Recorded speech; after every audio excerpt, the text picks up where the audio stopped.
Welcome to the Road to Tokyo show. Athletes have exhibited unwavering hope amidst uncertainties looming over the world. As Team SA's heroic sportspeople descend upon Japan, it's clear that the pandemic was merely a bend on the road and not the end of the road. On today's episode, we line up with Paris sprinter Jaco Smit and we go behind the scenes into the training schedule of some elite Eastern Cape athletes. My name is Jaco Smit. I'm a class T12, 400 and 100 meter athlete.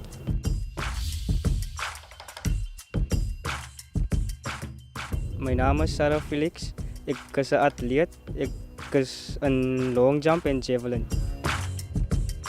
Ik heb begin op school in 2015.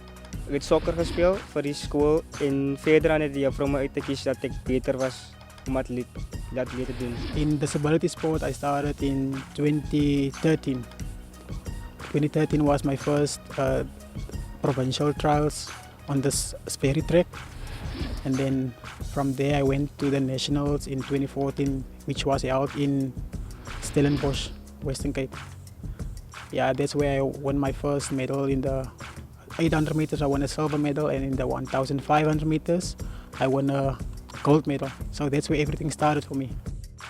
Working with Jaco and Sadah is interesting and it's exciting. Both these athletes are extremely keen, so they definitely keep me on my toes. I have lots and lots of questions. Jaco is an athlete with a vision. He's very focused in what he wants to do. Jaco knows what he wants, and if he wants something, he goes for it. And that is what I like of Jaco, that he knows what he wants. And his dream was to become a Paralympian. And with people helping him, pushing him to get there, that is where he is today. Jaco's got a very good coach, Kerry Postumus, and he does give me insight into what he does on the track. So working out programs for them, trying to develop them in the gym is definitely exciting, and I enjoy doing it. Maar dit was cerebral palsy. Yes, I'm born with a disease called retinitis pigmentosa. So it's I've got central vision, so I'm born with it. Yeah. Ever since I started with disability athletics, every year I think I'm in it now for the last 8 years, and every year I've gone from strength to strength. I bettered my time every single year. I've run a new PB. So this year, if I run my PB, I will qualify for Paralympics. I already done the standard qualifications, but I need to do the high performance standard, and I'm not far from there, so I know I'm gonna do it. Jaco mainly focuses on, I would say, 3 tough days on the track with 3 recovery days to endurance days on the track. In the gym, we try and focus on 2 really strength-specific sessions that would challenge him. The rest of the sessions we either try to work on some rehab or recovery sessions, some pre-ab sessions just to assist him through the week.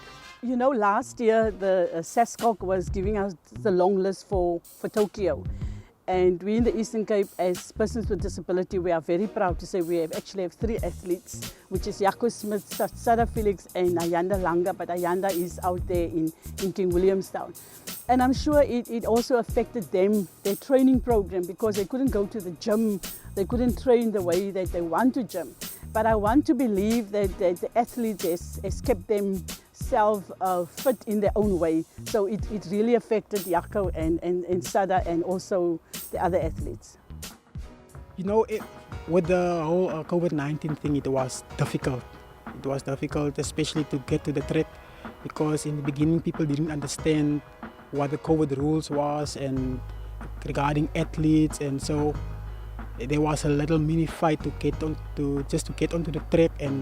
But most of the time I was training in Humansdorp on a tar road, and for me as a visually impaired person it was difficult because I have to ask people to stand on top of the hill and someone stand next to me to set me off, and whenever there's a car coming, people need to shout at me, listen, there's a car coming, they need to stop.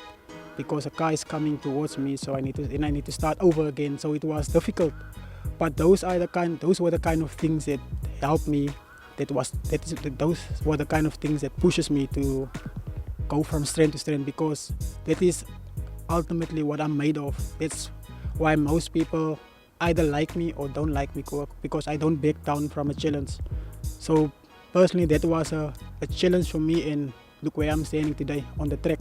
So which means all of those wasn't for nothing.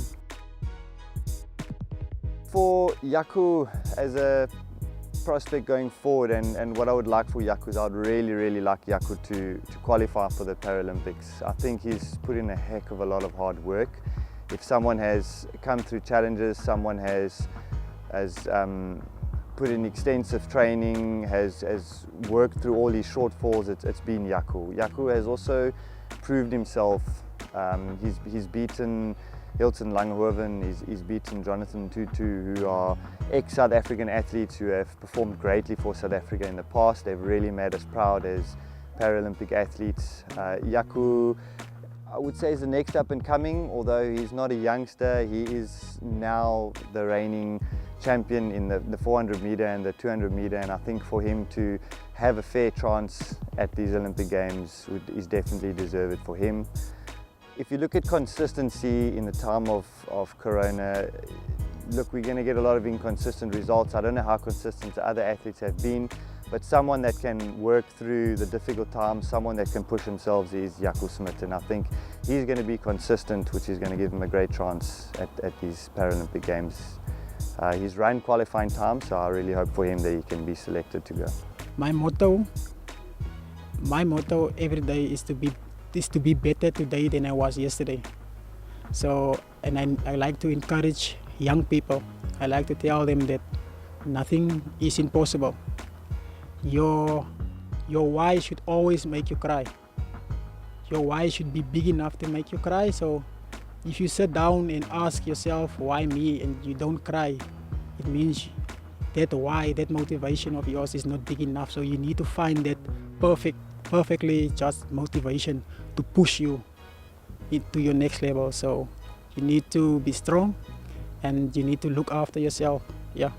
Spoken like a true champion, it is really great to get insight into the tenets of this Humansdorp treasure. We'll be rooting for him all the way to the biggest city in the world. Still in the province, rugged by pristine beaches, is another team of superb athletes intensely building up their performance levels. They cannot wait to compete against the best and show off the finesse of the Eastern Cape. My name is Bathandwa Dyanty, and I am a South African swimmer.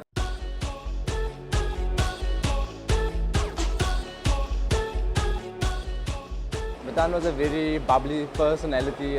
She's very overexcited for certain things. She would bring out the best out of you. And if there's anyone, I would say, that can make you feel better about yourself, that can even oversell you as a person, that would be Bathandwa. Life of the party, always brings a good energy to training and as well as to galas and stuff. Very positive person, never dull moment with her. I started swimming first, but I also had a passion for athletics. So I decided to put those two together, which created a biathlon. There I really excelled. I really excelled. I went to Dubai. I traveled all over South Africa. With Dubai in 2010, I came third in the world. I was so excited. The most fascinating thing about that is my mom, because my mom was my coach. So, and I think I've got a lot to thank to her. After biathlon was 2011. That's when my swimming career picked up. And then I got chosen for my first SA team then. And then I went to Botswana, and then I also excelled too. I got a gold, got 2 silvers and a bronze. I got started in swimming around about in grade 2 in primary school. It was just like a normal day for us, like we just going to PT. And then I found out that I actually really enjoy the pool. I really enjoy water sports. My then coach was my headmaster, Dr. Galloway, from Miss London. And then I just said to her, I just wanted to start swimming. And then that's how I started swimming. And it's been 13 years running now. So. As of now, we've got the Olympic trials that we are working towards. Hopefully there I can swim a qualifying time and then hopefully make the Olympics. For me, my hope and my dream has always been to compete in the Olympic Games, and that's what we're working towards this year. It was obviously supposed to be last year, but it got cancelled and our plans had to shift a bit. But we're working towards that. The trials will be taking place in April this year. My program is more for sprinter middle distance, not over distance swimmers. We produce national champions, we've produced African Games champions. So I would say the program works if you're prepared to do all the sessions and work hard, yeah. Training is hard. It's really hard because we're playing catch up. Because obviously we had the whole of last year. We didn't do anything, we didn't race. We didn't, okay fine, there were a few races here and there, but I'm sure we weren't at our peak. Because obviously we just sat down because of COVID. Training is really tough. What do you do when you're not training? I eat What's your favorite food? Chinese. Are you currently studying? Yeah, I just finished my semester from last year. I'm doing my diploma in management at NMU. Yes. Who's your role model? One of the people I look up to is Katie Ledecky. She's an American swimmer. She's kind of like Michael. She's a female Michael Phelps, if I can put it that way. Yeah. She's awesome. She's really good. I get goosebumps just watching her. I mean, in a 50-meter pool, 50-meter pool is long, and she can literally lap you in a 50-meter pool. What's your ultimate goal? I absolutely see myself at Commonwealth. What's your motto in life? This tattoo, I got this in Dubai actually. It means tranquility. There was a point in my life where I just really didn't think that I was good enough in the sport because obviously the quota business, it's a big thing. It is a big thing. But I didn't want to get chosen for SA teams because of the color of my skin. I wanted to get chosen because of the talent I have to the sport. How do you feel about representing your country? I'm ecstatic. I never saw myself do this, especially swimming. I actually thought that I'd actually go into athletics. But warm, I love it. And my teammates are wonderful. My coaches, wow, to work with such top dogs. I mean, to anybody, it would be a dream come true. And it is for me. Representing South Africa is an amazing experience. What an honor it would be to have Bathandwa be one of our country's ambassadors this year at the Olympics. My name is Mbasa Qilingele and I do powerlifting.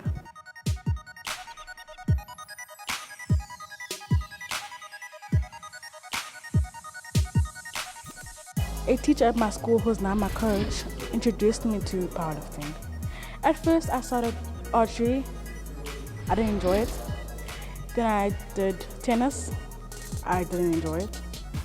Then finally, I did powerlifting. I loved the sport. I know it's heavy, you lift heavy weights, but I enjoy the sport. What is your disability? I was born with spina bifida. Spina bifida is where my lower back is not fully, what's the word? Not closed, closed. So that made me not be able to walk and I can't feel my legs.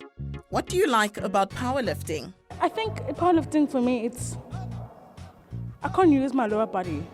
So my upper body is all I left. I have left to, So I have to pick up the weight and bring it down. You must just wait for a minute and then you must push it back up. That's all. That's all you need to do. What characteristics do you need? You need to be strong. You basically lie on a bench and you must lift the most heaviest weights up in front of you. What's your training schedule? Basically, you work on your arms. You do dumbbells, do push-ups, you do... Well, I can't... What else do you do? Yeah, that's most of it actually. Who's your role model? I look up to that guy. What's your ultimate goal? I would like to one day be in the Commonwealth and the Olympic Games. What's your motivational song? Something inside so strong. I know that I can make it. Though you're doing me wrong, so wrong. You thought that my pride was gone. Oh no, something inside so strong. Something inside so strong. There's definitely strength in these women. It's time for a quick ad break. We'll be right back.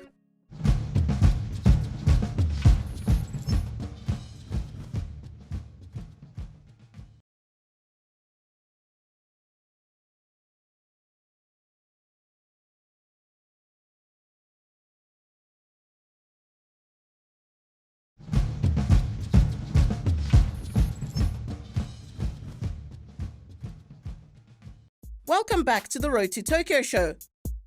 Let's head back to Mpuma Koloni athletes on the rise. My name is Lwazi Mapitiza and I do Judo.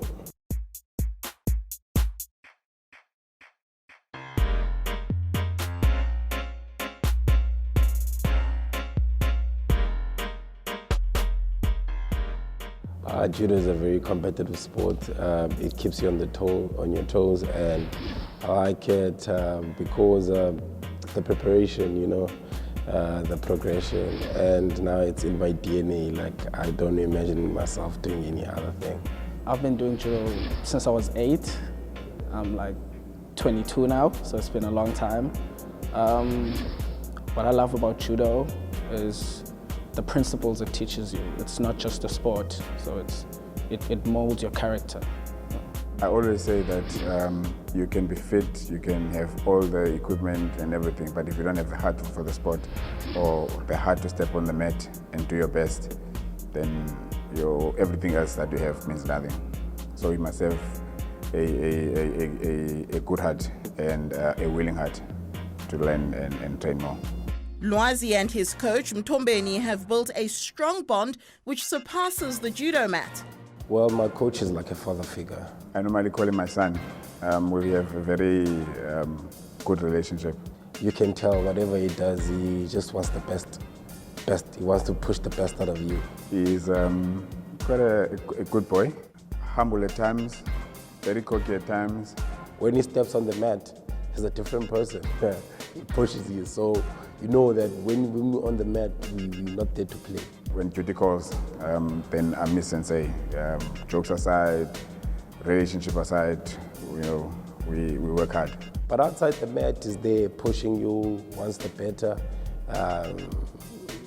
So through life, so like even today, we also have we teach children most. So the type of relationship is we also teach children, so he's there. He probably looks up to me like a father figure to him because we hang out together as well. So most of the time we spend in his house, like on the weekends, we go to his house, we chill, we make braais and we play games, So we have a quite a close relationship with the coach. Their training program is tough and effective, but not without challenges. It's really good training with Lwazi. We all push each other. In Judo, you need a training partner. Without a training partner, you can't practice your Judo. So a training partner is very important. So we push each other and we work hard.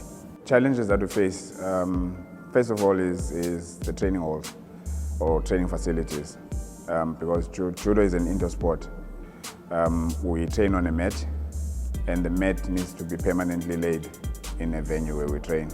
Now, one of the challenges that we're facing is that most of the places that we use are community halls or schools. So every training session, we need to pack the mats and unpack the mats, that type of a situation. And you cannot have structures that are permanent, because there are certain exercises that we need to do, with the pulling for strength training and all that. So for that, you need big ropes tied to the wall.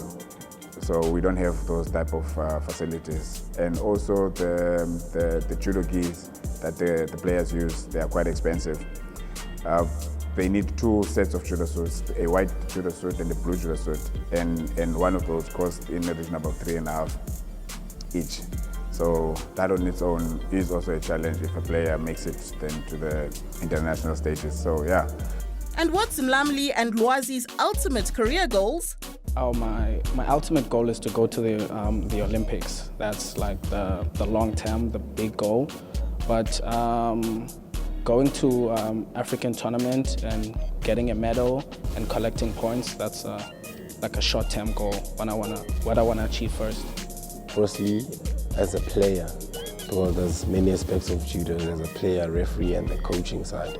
Well, as a player, I want to represent my country, even if it's once in the Olympics, and maybe Africa Games or any other like Commonwealth Games if we should get invited. And then I also want to take judo as a career, maybe open a judo academy, or maybe coach the national team one day in the near future or far future. It doesn't matter how it goes. So that's my future aspiration, like developing young Olympians. I would like to see judo being recognized or more popular as a sport, like the other sporting codes, soccer and rugby, being on TV and getting sponsorships from big corporations. So yeah. These young judokas are aiming for the bright lights. We hope they get all the backing required. Finally, let's hear from the man tasked with overseeing excellence by the Eastern Cape Academy of Sport. So my name is Henny de Klerk.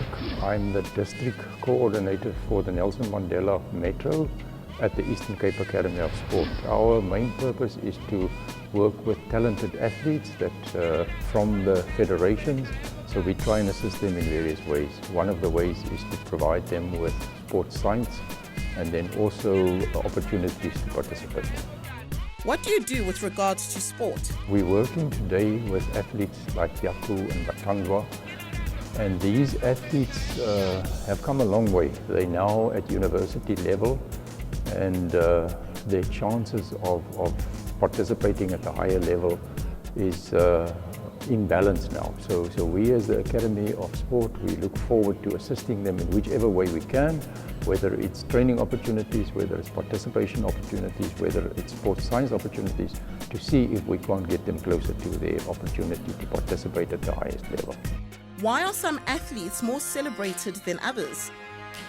Celebration of athletes is one of those things that you always wonder, why do people think of the one guy? And you mentioned names that are from the Eastern Cape, from Grey High School, Siyakulisi. I mean, he was just an average guy, went to school, and then all of a sudden they managed to win and then are very much celebrated.